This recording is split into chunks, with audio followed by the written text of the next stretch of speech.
Lidar is a remote sensing technology that uses lasers to measure distances and recreate the shape of objects and environments in 3D.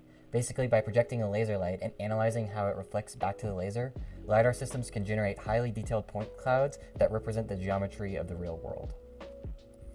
This semester in my remote sensing class, I basically constructed a Lidar system and used it to 3D scan a permanent object on campus.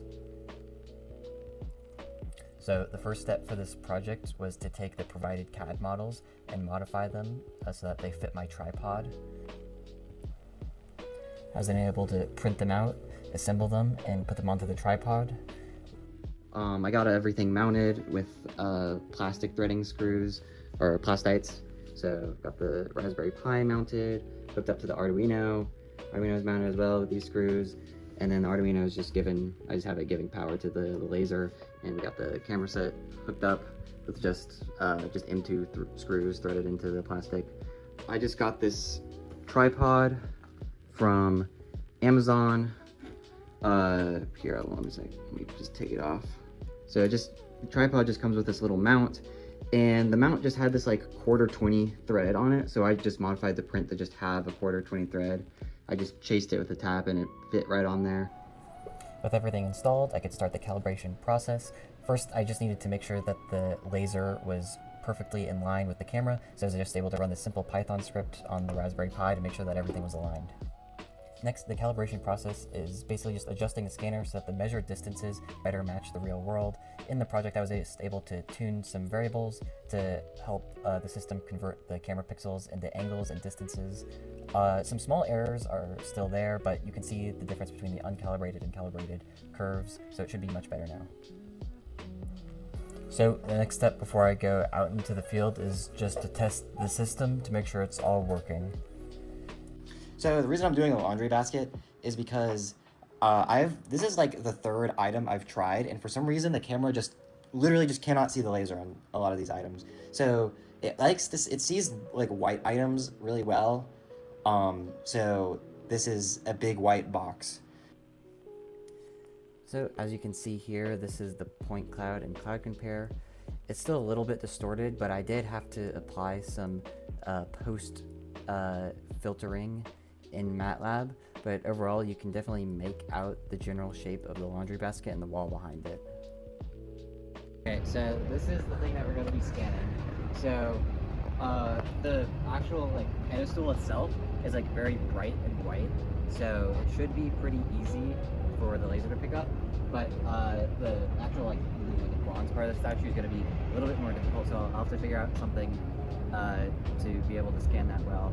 I have all right access all around, but I don't really, it's kind of hard to get like a decent distance away from it, so I have to be somewhat close, which is going to be a bit annoying. The lighting is well, I guess the lighting is bad, which is good. We want it dark. And hopefully I'll be able to capture some of this geometry decently well. I'm not quite sure. And then hopefully maybe we'll be able to capture this protruding a little bit, but there's no way we're gonna be able to get any of the letters or anything like that. So yeah, let's see how it turns out. I promise I'm not defacing public property. I promise. It's fine, guys.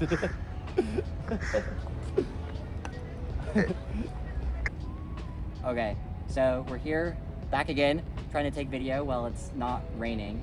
So what do we do this time? So I've got my foot spray, which makes it much lighter colored, so the laser appears much better. So I'm gonna really quickly enter this in, and hopefully, oh wait, it worked, okay. Oh yeah, dude, this is so much better. This comes up so much better. So I think I'm gonna move forward and take all the data points.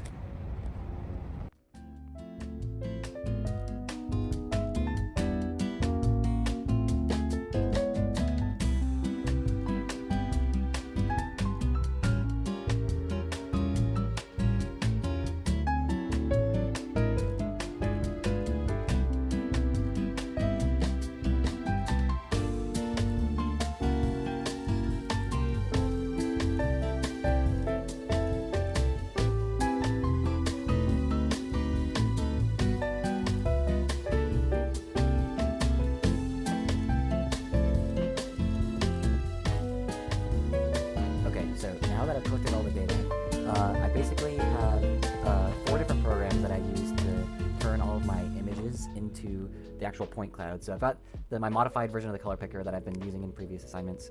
So that's the main one is this one, and then my modified version of the data generation. So I can use the color picker to go and take a look at the laser and then adjust and find the optimal HSV range in order to make this line nice and crisp.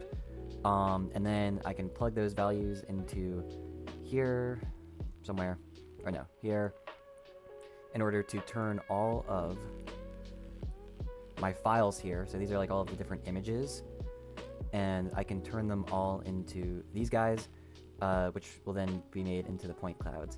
But an issue that I found, well, one of the things that was mentioned is that for like different like sets of images, I'm gonna have to do like different like HSV ranges. But what I found is it's actually even more than that. Even within different image sets, like the 2 main parts are like the upper statue, like this, like the bronze portion, and then the lower portion of like the pedestal. And I found that generally, and then also like this is pointed more down, these are pointed more up. So I kind of needed different HSV ranges for different images within the same like set of images for a point cloud. So what I did is I made so this one basically just sets the HSV range for every single image and it just generates it. And then this one I can go back through the color picker for any given image. And basically what I modified this one to do is I can set the HSV range for this image and then save it. And then it just individually saves this image here. So I can just go, any ones that are like bad for some reason, I can just go back through and edit the filter. And then with all of the filters generated for every single image, this is a modified version of the data generation that doesn't do any of the, like, it just basically just skips the filtering, because the filtering is already done. So it just uses the already filtered images to make the point clouds. So that way, like, every image can have like a pretty good specialized filter. So yeah, here, I'll click over this right here. So yeah, you can see that right here. So good to go.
Okay, so this is the point cloud that I ended up with.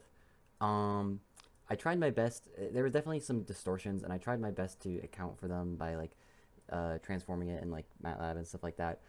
I tried my best though to like focus my effort on trying to make like this part of the statue as like kind of accurate as possible. Like one of the things that I honestly used to like line everything up was kind of like this little neck right here. Like I feel like that was a good point to like it's like a, you know, a circular section that every single scan angle like covered. So I kind of use that to align. The base is not perfectly accurate, but whoops. But yeah, you can kind of make it out. I need to go and clean up a lot of the just random noise. But yeah, this is what I ended up with.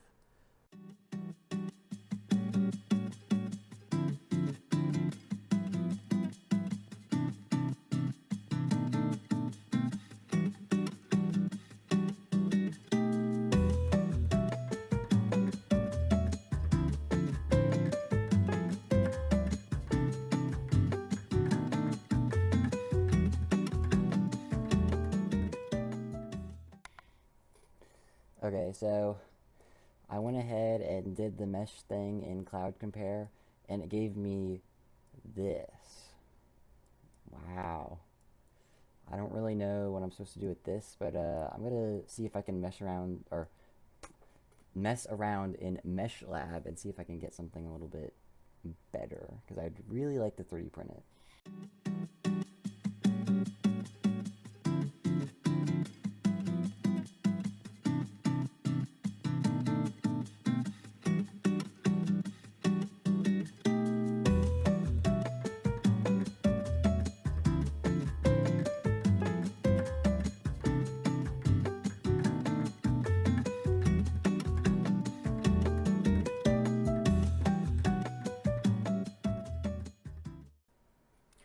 Okay, so I did not have much success in Mesh Lab, probably because the fidelity of the scan is like not like super great.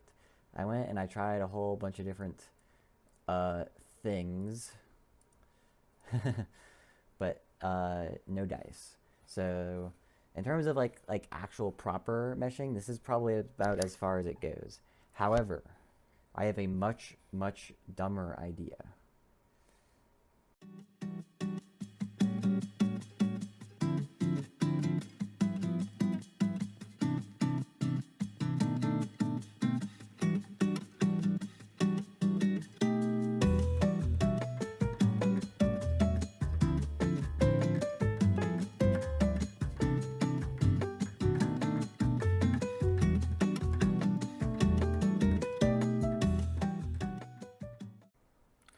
All right.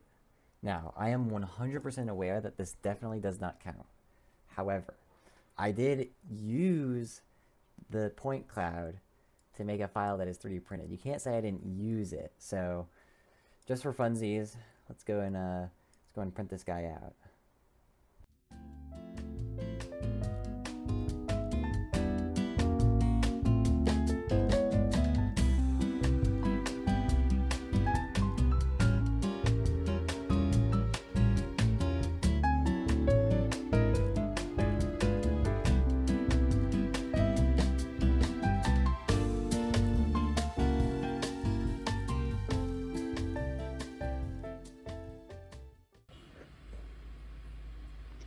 Well,